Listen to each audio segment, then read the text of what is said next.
Friend welcome our science classes. जो हम आपको चैप्टर पढ़ा रहे थे वो था सॉलिड लिक्विड एंड गैस। इस चैप्टर में हमने आपको सॉलिड लिक्विड एंड गैस के बारे में बताया था। आज हम नेक्स्ट टॉपिक के आगे पढ़ेंगे कि क्या है हमारा आज का टॉपिक। आज का हमारा टॉपिक है लिक्विड इन लिक्विड्स, मतलब द्रव में द्रव्य। जैसे कोई लिक्विड चीज़ें होती हैं तो उसी में कैसे लिक्विड भी मिल जाता है, ठीक है, दूसरा लिक्विड कैसे डिज़ोल्व हो जाता है, तो इसके बारे में हम पढ़ेंगे। चलिए स्टार्ट करते हैं। Not all the liquids dissolve in the liquids. जितने भी लिक्विड्स होते हैं, जितनी भी द्रव्य चीज़ें होती हैं वो लिक्विड्स में नहीं, सारी चीज़ें कह रहे हैं कि वो लिक्विड्स में घुल जाती हैं। जैसे पानी है, ठीक है, और दूसरा हमने शरबत लिया, तो दोनों को अगर हमने एक दूसरे में मिला दिया तो वो क्या हो गया, वो दोनों एक दूसरे में घुल जाते हैं, मिल जाते हैं, ठीक है। डिज़ोल्व मीन्स होता है घुल जाना। तो इसीलिए कह रहे हैं कि एक जो लिक्विड रहेगा दूसरा लिक्विड मिल जाता है, ठीक। Some liquids like alcohol and glycerin easily dissolve in water to form solution. लेकिन कुछ ऐसे लिक्विड होते हैं जैसे अल्कोहल है और ग्लिसरीन है, ये आसानी से ये किसी भी सोल्यूशन में यानी किसी भी मिश्रण में ये डिज़ोल्व हो जाते हैं पानी के साथ में, ठीक है। इनको पानी के साथ में अगर मिलाया जाता है तो ये भी वहाँ पे घुल जाते हैं। They are called miscible liquid. तो इनको क्या कहा जाता है, इनको मिसिबल लिक्विड्स कहा जाता है। मिसिबल क्या होता है, घुलनशील यानी घुल जाने वाले द्रव्य कहा जाता है। Oil is a liquid that does not dissolve in water. अब इसमें कह रहे हैं जो ऑयल होता है यानी तेल जो होता है वो भी एक क्या है, लिक्विड है, लेकिन वो क्या कहते हैं कि वो वाटर में डिज़ोल्व नहीं होता है। कभी आप ऐसा एक्सपेरिमेंट करिए, थोड़ा सा पानी लीजिए, उस पर थोड़ा सा ऑयल की कुछ बूंदी डालिए, क्या होता है वो जो ऑयल होता है वो ऊपर तैरने लगता है, ठीक है।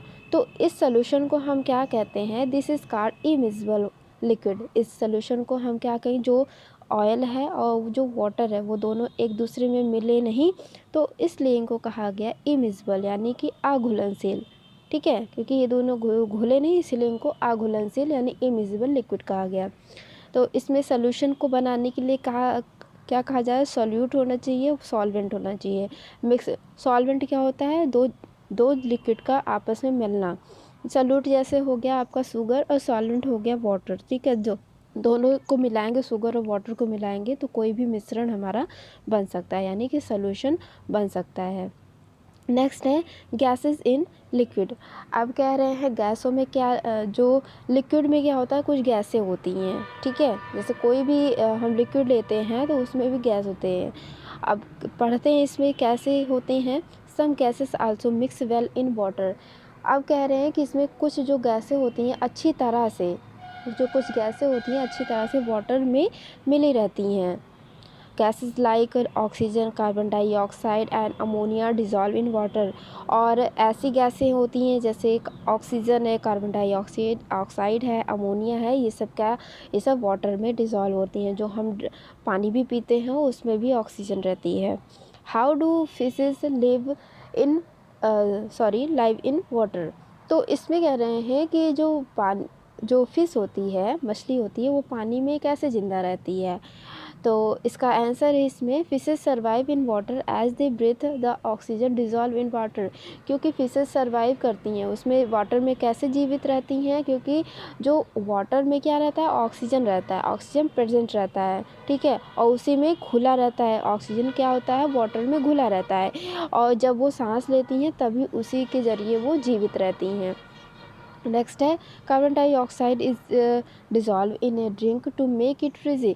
लेकिन जो कार्बन डाइऑक्साइड हो जाता है, जब कार्बन डाइऑक्साइड होता है गैस होती है, ठीक है, तो जब हम किसी ड्रिंक में ये घुल जाता है, यानी कोई पेय है यानी कोई चीज़ हमने ड्रिंक ली है, ठीक है, तो अगर हम उसमें उस ड्रिंक को लेते हैं तो उसमें कार्बन डाइऑक्साइड गैस होती है, वो डिज़ोल्व हो जाती है, पूरी तरह से घुल जाती है और ये फिजी बना देता है। मतलब फिजी जैसे गैस मिश्रित पेय बोलते हैं, जैसे कोका कोला हो गया, ठीक है, कोई भी कोल्ड ड्रिंक हो गई, तो ये क्या हो गया, फिजी बना देता है। अब देखिए उसको सेक करते हैं, अगर हम किसी भी कोल्ड ड्रिंक को सेक करते हैं, ठीक है, तो क्या होता है, उसमें से तुरंत गैस निकलने लगती है, ठीक है, कुछ बुलबुले उसके पहले निकलेंगे, नेक्स्ट उसमें आपके बॉटम में क्या होता है, फिर वहाँ पे लिक्विड दिखाई देता है। ठीक है, तो इसी तरह इसको कहा जाता है ये फिज़ी हो जाते हैं। ठीक है, फिज़ी बना देते हैं, यानी कि गैस मिश्रित बना देते हैं, उसमें गैस मिक्स हो जाती है। नेक्स्ट है the gas dissolve in it come up immediately. कह रहे हैं अब गैस इसमें अच्छी तरह से डिज़ोल्व हो जाती है और तुरंत क्या होती है, ऊपर आने लगती है। अभी आपको बताया गया कि जैसे अभी सेक करेंगे, कोल्ड ड्रिंक है जैसे स्प्राइट वगैरह है, कोको कोला, थम्स अप वगैरह, ठीक है, अगर आप उसको तुरंत सेक करेंगे, हिलाएंगे थोड़ा सा उस बॉटल को, तो क्या होगा, उसकी गैस तुरंत बाहर निकलने लगती है। ठीक है, तो यही इसमें कह रहे हैं सच ड्रिंक आर कॉल्ड इरेटेड ड्रिंक्स। तो इन ड्रिंकों को क्या कहा जाता है, इनको सॉफ्ट ड्रिंक कहा जाता है। Carbon dioxide dissolve in water under great pressure. तो जो कार्बन डाइऑक्साइड होती है वाटर में अच्छी तरह से डिज़ोल्व रहती है, और जब नीचे से उसको बहुत ज़्यादा मात्रा में प्रेशर मिलता है, किसे, उस लिक्विड को, यानी कि कोका कोला है, यानी मान लीजिए थम्स अप भी है, ठीक है, अंदर से जब उसको बॉटम से प्रेशर मिलेगा, गैस का जब प्रेशर मिलता है पानी का, तब वो क्या होता है, तब वो गैस के रूप में बाहर निकलने लगता है। ठीक है, solid carbon dioxide is called dry ice. तो जो आइस होती है, ठीक है, जब हम लोग फ्रिज में जमा देते हैं, ठीक है, तो उसमें क्या होता है, उसमें भी कार्बन डाइऑक्साइड होता है। तो इसमें ये कहा गया। नेक्स्ट है टॉपिक, अगर आपको इसमें कुछ प्रॉब्लम होगी या समझ में नहीं आएगा तो आप मुझे बताइएगा, हम कमेंट बॉक्स में हम उसको फिर से आपको एक्सप्लेन करके बताएंगे। नेक्स्ट है चेंज इन मैटर। इसमें कह रहे हैं जो जितने भी पदार्थ होते हैं वो कैसे बदल जाते हैं, पदार्थों में बदलना। Matter change from to another when heated और कूल्ड। मैटर कब चेंज होता है, यानी कोई भी पदार्थ कब चेंज होता है, जब उसको या तो हीट किया जाएगा या तो ठंडा किया जाएगा, या तो गर्म किया जाएगा या तो ठंडा किया जाएगा, तभी वो अपना एक रूप दूसरा रूप को छोड़ के दूसरा रूप वो ग्रहण करता है। ठीक है, या चेंज करता है। जैसे पानी है, पानी को हमने हीट किया, ठीक है, तो वो क्या हो, गैस रूप में हो गया। अगर मैंने उसको ज़्यादा ठंडा कर दिया तो आइस का फॉर्म बना लिया। ठीक, तो इसी तरह कह रहे हैं कि हाँ, या तो उसको हीट किया जाएगा या तो उसको बहुत ज़्यादा ठंडा किया जाएगा, तभी वो अपना रूप चेंज कर लेता है। लाइक मैनी अदर सब्सटेंस, ऐसे ही कुछ ऐसे पदार्थ होते हैं। Water can exist in 3 different state. तो ऐसे ही जो वाटर होता है वो 3 अवस्था में होता है। In normal temperature water is in the liquid form. और अगर हम नॉर्मल टेम्परेचर, जो हम खासकर अगर हम पानी पीते हैं तो वो नॉर्मल टेम्परेचर रहता है, पानी का नॉर्मल टेम्परेचर रहता है, जो कि लिक्विड में रूप में रहता है। ठीक है, लिक्विड फॉर्म में रहता है। When the freezed water becomes ice and when it is heated it. तो ये कह रहे हैं कि जब अगर हम उसी पानी को क्या करते हैं, फ्रीज़ कर देते हैं, यानी कि जमा देते हैं, फ्रीज़र में ले जाके उसी पानी को हमने जमा दिया, तो क्या हो जाता है, तुरंत आइस बन जाता है। ठीक, और व्हेन इट इज़ हीटेड, और जब जैसे ही इसको हम गर्म करते हैं तो क्या होता है, चेंज इनटू वाटर वेपर। तो ये क्या होता है, ये वाटर वेपर में चेंज हो जाने की ये भाप बनने लगता है, वाटर का, ये पानी का भाप बनने लगता है, वही पानी। ठीक, we can also get back the matter in its original position. तो इसी तरह हम मैटर का क्या करते हैं कि तीनों अवस्था जिस भी रूप में चेंज हुई है उसको हम जो उसकी प्रारंभिक अवस्था थी, ठीक है, जो ओरिजिनल पोजीशन थी उसकी, उसी में फिर से वापस पा सकते हैं। ठीक है, तो इसमें ये कहा गया है, if we keep ice in a normal position. यदि हम आइस को ही उसके नॉर्मल पोजीशन पे रखते हैं, नॉर्मल पोजीशन क्या होगा, उसी अवस्था में, यानी कि वो बर्फ़ की बर्फ़ ही रहे, वही है नॉर्मल पोजीशन। ठीक है, अब पानी है, हम लोग पी रहे हैं, तो ग्लास में जो पानी है वो नॉर्मल पोजीशन उसका है। ठीक, अब वही कह रहे हैं कि अगर आइस ही नॉर्मल पोजीशन में रहे तो क्या होता है, अगर ये it melts and come back in the shape of water. अगर ये तुरंत पिघल जाती है और फिर से वापस फिर से वो पानी का रूप ले लेता है, जो आइस है वो फिर से पानी का रूप ले लिया। When the steam cools it change into water. तो अब जैसे हमने इसको स्टीम दिया, यानी भाप दिया, यानी कि हीट किया, ठीक है, उसको मैंने कोई टेम्परेचर दे दिया, तो फिर ये क्या हो गया, भाप का रूप ले लेता है। ठीक। और वही अगर हमने भाप को ठंडा कर दिया फिर वो क्या हो गया, फिर से वो वाटर बन जाता है। तो इसमें ये था। नेक्स्ट है डू यू नो, क्या आप जानते हैं, the conversion of solid directly into vapour gas is called sublimation. तो वो जैसे सॉलिड, जो कोई भी सॉलिड चीज़ें हैं उसको डायरेक्टली किस में चेंज करना, यानी गैस में चेंज करना, उसको सब्लिमेशन कहा जाता है। सब्लिमेशन ये होता है किसी भी हाई टेम्परेचर में किसी भी लिक्विड को उसको गैस रूप में प्रदान करना, तो ये कहलाता है सब्लिमेशन। ठीक। नेक्स्ट है वॉल्यूम, आयतन होता है। आयतन क्या है, इसमें पढ़ते हैं volume is the amount of space occupy by an object. Volume यानी आयतन ऐसा होता है, ये किसी भी ऑब्जेक्ट का यानी किसी भी वस्तु की ये जगह घेर लेता है, जितनी मात्रा ये घेर पाता है वो घेर लेता है। जैसे आप अभी बुक लेकर बैठे होंगे तो ये बुक कितना आपका नीचे की जगह ये कवर कर रहा है, कितनी जगह घेर लिया है। ठीक है, तो ये कहते हैं ये वॉल्यूम है। ठीक। Mass is the matter that makes up a body. और मास क्या होता है, यानी द्रव्यमान होता है। द्रव्यमान ऐसा होता है पदार्थ वो किस चीज़ से बना है। ठीक है, अब जैसे हमारी बुक है, ये इसका वॉल्यूम हो गया। वॉल्यूम कैसे हो गया कि ये किस शेप में है, यानी कि ये आयताकार में है, ठीक है, या रेक्टेंगल है कि स्क्वायर में है। तो ये रेक्टेंगल अगर शेप कहते हैं तो ये कितना जगह ये घेर लिया है, ये वॉल्यूम हो गया। और मास क्या है, ये किस चीज़ से बना हुआ है, अंदर का ये जो इसका मटेरियल है वो किस चीज़ से बना है, यानी कि इसके अंदर सारे कागज़ हैं। ठीक है, तो इसको कहेंगे मास। ठीक है, ये पूरी ये बॉडी है, मतलब इसका पूरा ये उसका शरीर है, ये बुक उसकी शरीर हो गई, जितना ये जगह घेरा वो उसका वॉल्यूम हो गया। Mass does not depend on volume, mass कभी भी वॉल्यूम के ऊपर डिपेंड नहीं होता है। ठीक है, या जो द्रव्यमान होता है वो वॉल्यूम यानी आयतन के ऊपर वो कभी भी डिपेंड नहीं होता, निर्भर नहीं होता है। ए फुटबॉल में have bigger volume than a small iron ball. अब इसमें कहेंगे कि जैसे एक एक्सप्लेन करके आपको बताते हैं ड्रॉ करके। जैसे हमने एक फ़ुटबॉल ले लिया, ठीक है, फ़ुटबॉल ले लिया तो किसी तरह ये अंदर में क्या है, ये खोखली है। ठीक है, ये फुटबॉल अंदर से खोखली है।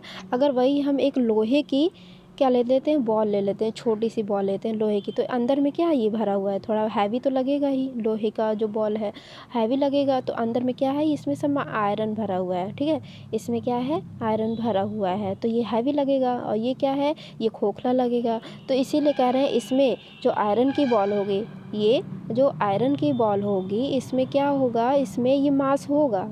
मास क्या है, क्योंकि ये इसके अंदर कुछ ना कुछ पदार्थ है, ऐसा किसी चीज़ से ही मिलके बना है।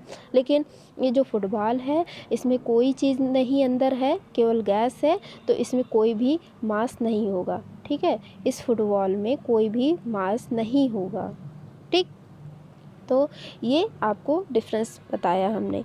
नेक्स्ट है वही था, उसमें मैंने एक ज़्यादा एक ही लाइन में एक्सप्लेन कर दिया। ठीक है, नेक्स्ट है डेंसिटी। डेंसिटी क्या होता है, घनत्व होता है। इसमें पढ़ते हैं क्या है, किसी वस्तु का भार होता है ये, या वो कितनी हल्की है, कितनी भारी है। द हैवीनेस, लाइटनेस और thickness of a body is called its density. किसी भी वस्तु का, जैसे कोई भी वस्तु है वो कितना भारी है, कितनी हल्की है, कितनी मोटी है। ठीक है, तो उस वस्तु का हम क्या कहेंगे, उसको हम डेंसिटी कहते हैं, यानी घनत्व कहते हैं। जैसे आप जैसे ये कहते हैं कि अगर हमने एक बॉल लिया, ठीक है, वो कितनी हैवी है, कितनी भारी है, वो कितनी हल्की है, कितनी वो मोटाई में है। ठीक है, तो उसका वेट जो है, वेट से हमें मतलब है, उसके भार से मतलब है। ठीक है, तो उसको कहेंगे हम डेंसिटी कहेंगे। The density of a substance in is the is the ratio of the mass of an object to its volume. कह रहे हैं जो पदार्थ का जो घनत्व होगा, ठीक है, वो क्या होता है, वो होता है किसी वस्तु के द्रव्यमान का उसके आयतन का अनुपात होता है, मतलब रेशियो होता है। जैसे इसमें एक आपको ये बताया गया है, ये फॉर्मूला बताया गया है, जैसे डेंसिटी यही है, मास रेशियो वॉल्यूम, यानी mass divide mass upon volume, यानी उसी का रेशियो होता है। ठीक है, डेंसिटी निकालने के लिए किसी चीज़ का मास होना और किसी चीज़ का वॉल्यूम होना मस्ट होता है। ठीक, तो ये इसमें बताया गया है। Density of iron is more than that of sugar. अब इसमें ये बताया गया है कि जैसे आयरन है, ठीक है, अगर हमने लोहा लिया और वही चीज़ हमने शुगर लिया यानी चीनी लिया, तो किसकी डेंसिटी ज़्यादा रहेगी? शुगर भारी रहेगा या शुगर भारी रहेगा या आयरन भारी रहेगा? तो उसमें हम ऑब्वियसली कह सकते हैं कि आयरन की डेंसिटी ज़्यादा होगी। क्यों? क्योंकि आयरन जो है वो किसी न किसी मैटर से मिलके बना हुआ है। ठीक, इसीलिए इसमें कहा गया कि इसकी डेंसिटी ज़्यादा होगी। किसकी? आयरन की, यानी लोहे की ज़्यादा भारी होगी। यानी आयरन का जो डेंसिटी होगा ज़्यादा होगा, किसके अपेक्षा? शुगर की अपेक्षा। The scientific reason for this is the molecule of iron are densely packed than those of sugar in the same volume. तो इसी तरह साइंटिफिक रीज़न के यानी एक कारण बताया गया है कि जो आयरन के मॉलिक्यूल होंगे, ठीक है, जो अणु होंगे, आपको बताते हैं ड्रॉ करके। जैसे ये क्या है, ये आयरन, मान लीजिए कोई बॉल है, ठीक है, आयरन का यानी लोहे की कोई बॉल है, तो इसमें जो इसके छोटे छोटे मॉलिक्यूल होंगे, और आपको पता है जो सॉलिड होता है, सॉलिड के मॉलिक्यूल आपस में पास पास होते हैं। ठीक है, तो जब इसके आपस में मॉलिक्यूल पास पास होंगे तो ऑब्वियसली ये क्या है, ये सॉलिड बनाएगा, और सॉलिड ये आयरन है। ठीक है, और ये भारी है यानी कि ये डेंस है, पूरी तरह से हैवी है। डेंस माने होता है, डेंसली कह सकते हैं कि बहुत ज़्यादा घना। ठीक है, क्योंकि इसके जो मॉलिक्यूल हैं वो आपस में बहुत ज़्यादा जॉइंट हैं, क्लोज्ड हैं। ठीक है, और शुगर के क्या होंगे? शुगर के उतने पैक्ड नहीं होंगे। शुगर एक एक अगर क्रिस्टल लेते हैं, एक एक टुकड़ा लेते हैं, चीनी का थोड़ा थोड़ा सा टुकड़ा लेते हैं, तो वो थोड़ा सा अलग अलग रहेंगे। ठीक है, तो कह रहे हैं कि इसके जो होंगे, आयरन के जो होंगे मॉलिक्यूल इसके पास होंगे, इसके उतने पैक्ड नहीं होते हैं। ठीक है, ये तो तुरंत डिज़ोल्व हो जाएंगे वाटर में, लेकिन ये डिज़ोल्व नहीं होगा। ठीक है, तो इसी तरह कह रहे हैं, लेकिन वॉल्यूम क्या होगा? दोनों का सेम होगा। वॉल्यूम मतलब जो जितना ये जगह घेर रही है, चीनी कितना जगह घेर रही है, मान लीजिए इतना 1 किलो हमने चीनी लिया, ये इतनी जगह गई, और 1 किलो की मैंने जैसे 1 किलो का कोई भी अगर आप लोहे की चीज़ लेते हैं तो वो भी उतना ही जगह घेरेगा। ठीक है, दोनों का वॉल्यूम सेम है, लेकिन कहते हैं इसमें इसका जो डेंसिटी है, जो घनत्व है, जो भार है, वो डिफरेंट है। ठीक, इसमें ये कहा गया। नेक्स्ट है density and volume are oppositely related to each other. जो डेंसिटी होती हैं मतलब जो घनत्व है, जो आयतन है, दोनों एक दूसरे के अपोजिट होते हैं। ठीक है, मतलब अपोजिट मीन्स एक दूसरे के प्रति होते हैं, यानी कि उल्टा होते हैं। फॉर एग्ज़ाम्पल, अब इसमें एग्ज़ाम्पल एक बताएंगे कैसे। Cotton occupies more space as the density is less than the density of steel. कह रहे हैं जैसे कॉटन है, ठीक है, कॉटन ज़्यादा से ज़्यादा जगह घेर लेता है। ठीक है, अगर कॉटन हम रख देते हैं, रुई रख देते हैं, तो वो क्या होगा, वो बहुत ज़्यादा जगह घेरेगा। ठीक है, और वही चीज़ अगर हम स्टील रख देते हैं तो स्टील उतना कम जगह नहीं घेरेगा, लेकिन स्टील की क्या होगी, स्टील की डेंसिटी ज़्यादा होगी किसकी अपेक्षा? कॉटन की अपेक्षा। ठीक है, क्योंकि कॉटन का वॉल ज़्यादा हो गया है और इसका स्टील का डेंसिटी ज़्यादा है। ठीक है, इसका भार ज़्यादा है और इससे कॉटन ने जगह ज़्यादा घेर ली है। तो इसी तरह का इसमें बताएगा। नेक्स्ट है फ्लोटेशन। फ्लोटेशन क्या होता है? किसी वस्तु का तैरना। इसमें बताएंगे क्या है। You must have seen the picture of old ship and boats in what are they made up of.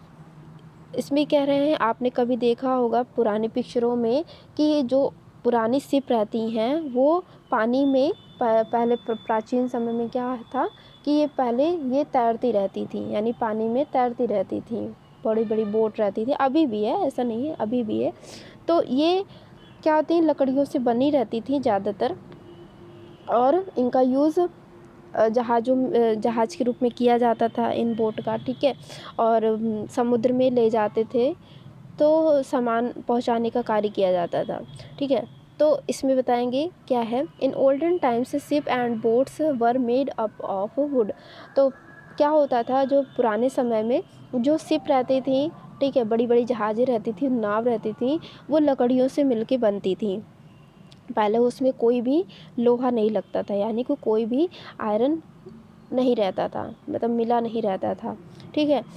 अब की जो शिप्स हैं या बोट हैं तो उसमें तो रहते हैं, लेकिन पहले के में ऐसा नहीं रहता था। अब क्यों नहीं रहता था इसमें बताते थे। This is because would floats on water. क्यों नहीं, इसके कारण नहीं रहता, क्योंकि जो लकड़ी होती है, ठीक है, जो लकड़ी होती है वाटर पर यानी पानी पर वो पूरी तरह से तैर सकती है, ठीक है। अगर हम वही चीज़ लोहे की अगर हम बनाते हैं, लोहे की नाव बनाते हैं और वो भारी हो जाए, लोहा तो ऐसे ही भारी होता है, तो अगर लोहे की हम नाव बनाएंगे तो वो तुरंत उसमें डूब जाएगा, पानी पे तैरेगा नहीं, वो डूब जाएगा, ठीक है। आप घर में भी एक्सपेरिमेंट कर सकते हैं। जैसे एक बकेट है, उसमें हमने थोड़ा सा लोहा लिया, उसमें हमने लोहे की टुकड़ी डाले, थोड़ा सा, अगर लोहे की कील है मैंने उसमें डाल दिया पानी में, और दूसरा हमने लिया जैसे लकड़ी का छोटा सा टुकड़ा, उसको मैंने डाला, तो देखिए उसमें दोनों में कौन तैरता है। उसमें यही हम कह सकते हैं, जो लकड़ी का टुकड़ा है वही तैरेगा, ठीक है। उसमें वो कील नहीं तैरेगी। कील क्या है, भारी है, ज़्यादा भारी है, ठीक है। तो यही रीज़न था कि पहले ज़्यादातर जो नाव और बड़ी बड़ी जहाज़ें बनती थी वो लकड़ियों से बनती थी। Take a bucket half filled with water. वही आपको बताया गया कि आप पानी लीजिए half bucket, drop a wooden block in it, और उसमें आप लकड़ी का टुकड़ा डालिए। You will see that it floats on the water. तो आप इसमें देखेंगे कि ये जो पानी पर क्या हो, कौन सा तैरेगा। आप क्या देखेंगे, क्या तैरता है इसमें। Now push down the block of would into the water. तो आप अगर लकड़ी के टुकड़े को एक बार प्रेस करेंगे, उस पानी के अंदर दबाएंगे, तो ये वापस से उछल के ये क्या आएगा, ऊपर आके फिर से तैरने लगे, उछल के ऊपर तैरने लगता है जो लकड़ी का टुकड़ा है। लेकिन अगर वही लोहे की अगर हमने जो टुकड़ा या कील लिया है, उसको हम क्या करेंगे, एक बार डाल देंगे तो नीचे जाके बैठ जाएगी, ठीक है, बॉटम में बैठ जाएगी। तो इसमें अब कौन सा फोर्स लगेगा इसे बताएं।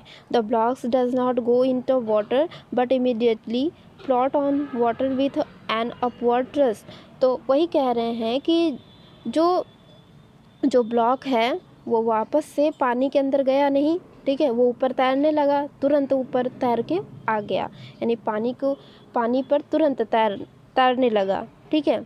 अपने ही जैसे वो गया था वैसे ही ऊपर आ गया, अपवर्ड थ्रस्ट यानी कि तुरंत आ गया, यानी उसको वाटर ने क्या किया, उसको प्रेशर दिया, ठीक है। उस वाटर ने उस ब्लॉक को, उस वुडन ब्लॉक्स को क्या किया, उसको प्रेशर दिया, तभी तो वो लकड़ी का टुकड़ा उछल के फिर से उस पे तैरने लगा।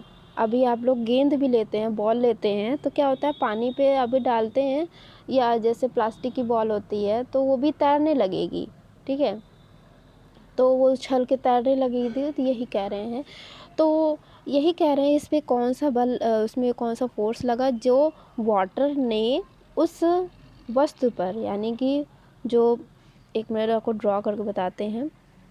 जैसे ये पानी है, ठीक है, ये पानी है और इस पे कोई लकड़ी का टुकड़ा है, ठीक है, ये लकड़ी का टुकड़ा है, ये तैर रहा है। अब अगर हमने ऊपर से इस पे प्रेस किया, इसको प्रेस दिया, इसको हमने दबाया, फिर से ये उछल के क्या हुआ, ऊपर आ गया, ठीक है, वापस ऊपर आ जाता है, फिर यहीं पे तैरने लगता है, क्योंकि लकड़ी का टुकड़ा हल्का है, ठीक है। जब ये तैरने लगा, तो जब पानी के द्वारा जो ये फोर्स दिया जा रहा है ऊपर, किस पर दिया जा रहा है, इस ब्लॉक्स पर, इस लकड़ी के टुकड़े पर जो बल दिया जा रहा है, उसको हम क्या बोलेंगे, बॉयंट फोर्स बोलेंगे। इसको हम बॉयंट फोर्स बोलेंगे, यानी उत्प्लावक बल, यानी उछल के जो ये ऊपर आ जा रहा है, फोर्स दे रहा है, ये वाटर जो फोर्स दे रहा है इस लकड़ी के टुकड़े को, इसी को हम बोलेंगे बॉयंट फोर्स बोलेंगे, यानी उत्प्लावक बल बोलेंगे, ठीक। तो ये आपको समझ में आ गया होगा। अगर आपको कोई प्रॉब्लम होगी तो आप हमें बताइएगा, ठीक है। और अभी थोड़ा सा चैप्टर लॉन्ग है, तो इसको हम एक पार्ट अभी और बनाएंगे, लास्ट पार्ट होगा, तो आप उसमें और अच्छे से पढ़िएगा।